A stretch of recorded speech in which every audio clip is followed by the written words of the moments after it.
Burnout is Breaking a Sacred Pact by Cate Hall, January 7th, 2026. Here's how to fix it. I am a connoisseur of burnout. In my 4 decades on this earth, I've tasted many of its varieties, some subtle, some gross. There are Emmett Shear's Core 3, permanent on-call, broken steering, and mission doubt, but many others too. Burnout from constantly shifting goals, burnout from ruinous empathy that pulls you in a dozen directions at once, burnout from fake emergencies generated by leaders who don't manage time well. My first major episode occurred at the end of college. I'd worked myself to the bone for 4 years, earning 2 degrees while often working 2 jobs. In my last final, I basically just needed to finish the exam to get an A in the class. But a few pages from the end, my brain simply refused to continue. My pen stopped moving, and the questions became a jumble. I handed in the test, took the B, and deferred law school for a year to play World of Warcraft and drink. As a law firm associate, I burned out again, partly from the hours, which were as bad as people say, but more so from the feeling that what I was doing didn't matter. I was mostly engaged in a battle to move a few digits from one corporation's balance sheet to another's, and if I didn't do it, there were a million people in line who could do it about as well. This time, I recovered by becoming a professional gambler. By the time I got to my mid-30s, I thought I was wise to burnout and could avoid it simply by working on things I really cared about. If only. It would be great if burnout could only strike when you're making stupid mistakes. But at Alvea, the pandemic medicine startup I co-founded in 2021, I felt pride, a sense of purpose and camaraderie with my team. So it was confusing and distressing when I felt myself being stalked by burnout once again. Maybe I needed more control over my work. I diagnosed myself with broken steering burnout, and after we wound down Alvea, spent a long time picking my next project. I ended up as CEO at Astera, where I helped design the mission, built a team I adored, and was given wide latitude by the board. Surely it should be impossible to burn out in circumstances like these. Well, the last couple episodes I caught early enough that, without my long and costly prior education, I might not have identified them as burnout at all, just having a stressful time at work. But as a connoisseur of burnout, I know better. With repeated exposures, you learn to recognize the warning signs earlier and earlier, which makes the required intervention less disruptive, and the costs you incur in the meantime less severe. This is important because unaddressed burnout can be catastrophic. People who experience it for the first time are often surprised by how bad it is, by how much of your life it can eat. They may know burnout as a close cousin of stress or exhaustion, and therefore expect it to be similar, if maybe more intense. But burnout is importantly different from ordinary stress or fatigue. Stress and fatigue are temporary.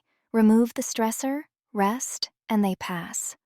Moreover, they aren't always bad. The optimal amount of stress isn't 0. Hard workouts might leave you wrecked, but they lead to a pleasant rest and a natural process of recovery that will leave you stronger. Burnout, by contrast, is like a tendon tear. It doesn't heal on its own, and it only leaves you weaker. If burnout isn't stress, what the hell is it? One of my favorite lenses for thinking about motivation is the elephant and rider framework developed by Jonathan Haidt. The elephant is the part of us that is instinctive and emotional. It lurches powerfully in the direction of everything that makes life pleasant: novelty, belonging, calories, pleasure. The elephant controls what we crave, what we fear, what we find ourselves doing without effort. Meanwhile, the rider is the rational voice that engages in long-term planning and explains our behavior to others. It thinks in shoulds and oughts. It's the part that's responsible for restraint, the part that makes what we think of as conscious choices, and the part that offers rational justifications for our behavior when we're questioned, whether or not the behavior is rational at all. Sometimes, the rider is our PR department. Quite obviously, both parts of the human psyche are necessary. The elephant charges into battle, the rider brokers complicated peace agreements. The elephant savors and delights.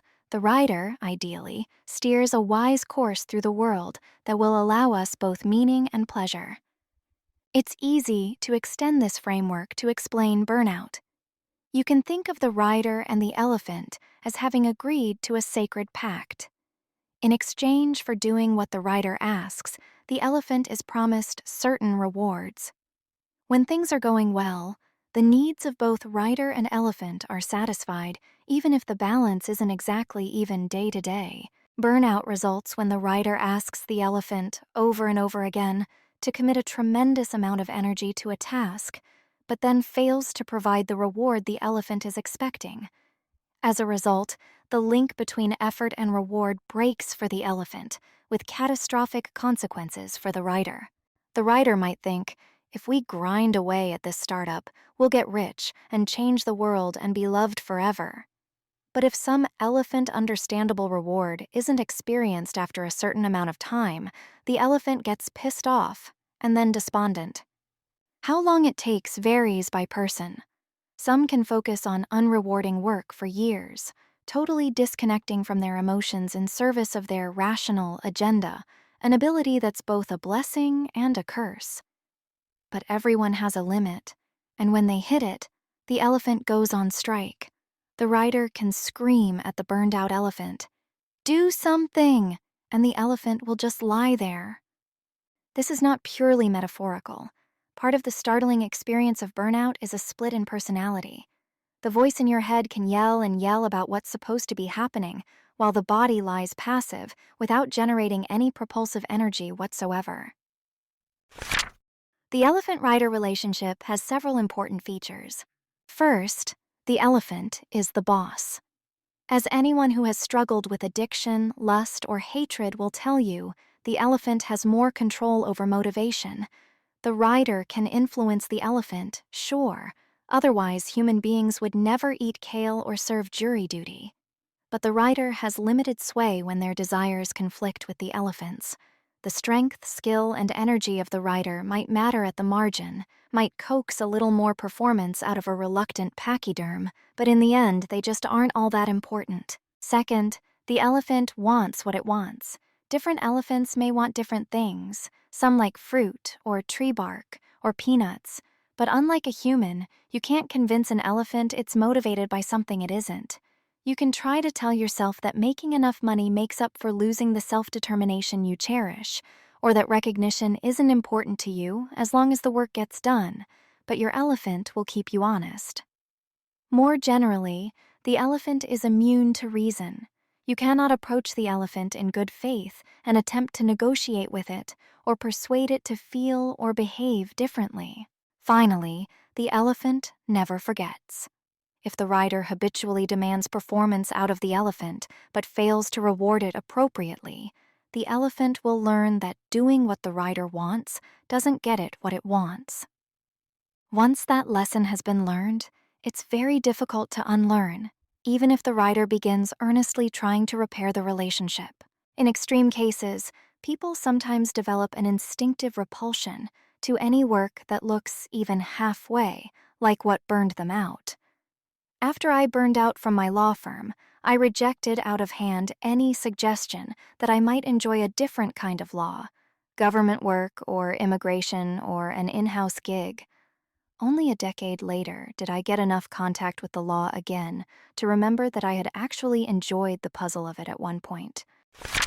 If you happen to catch yourself on the way to burnout, what should you do?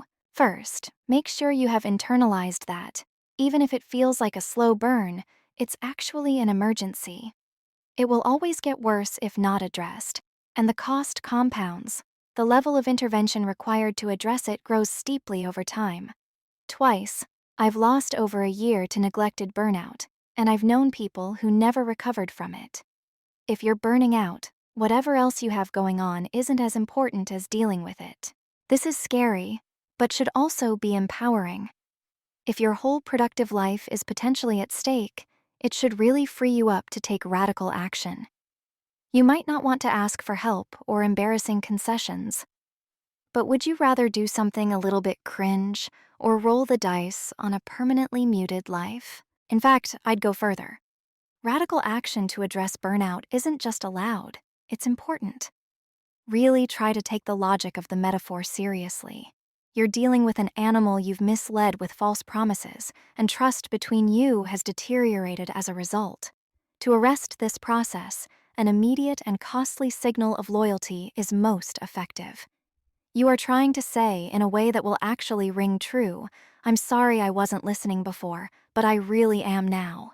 The critical move is to figure out what kind of food, rest, credit, autonomy, money, your elephant wants more than anything, and drop everything to give that to it, right away. That might mean taking time off, perhaps abruptly. It might mean asking for more money or a change in responsibilities. It might mean explicitly seeking credit where you didn't before. Remember, you can't lie to your elephant about what food it likes. So this may require a higher level of honesty with yourself than you are accustomed to. If, say, your elephant runs on getting credit, but you treat it like it runs on relaxation, you'll find it's consistently unsatisfied by your well-meaning solutions. You'll always feel like mental health is just on the other side of a great vacation. But no matter how much time you take off, the unease won't go away. When I started burning out in the fall, it was because I was trying to write a book and weekly posts on top of my full-time job leading Astera. I was trying to feed my elephant something it ultimately can't live on, public recognition, when what it needed was rest. So, as soon as I started feeling all my yeses turn into nos, I knew what I had to do. Stop. Right away. I took a few days off from work, a month off from the book, and what ultimately turned into 4 months off from Substack. I told everyone, from coworkers to friends, that I was burned out and turned down projects, professional appearances, and parties, with few exceptions. The cost of doing all this felt high in the moment. How will I ever have a successful book launch if I don't energetically cannibalize myself for it? But the rest that I claimed has restored my sense of proportion. Ultimately, you can't go anywhere without your elephant. Sure, the rider can imagine it controls everything, that it's capable of endless achievement, that it will never rest again, that it doesn't possess humiliatingly normal needs. The rider, gifted with imagination, can pretend it is an infinite being, right up until the moment the elephant stops playing along.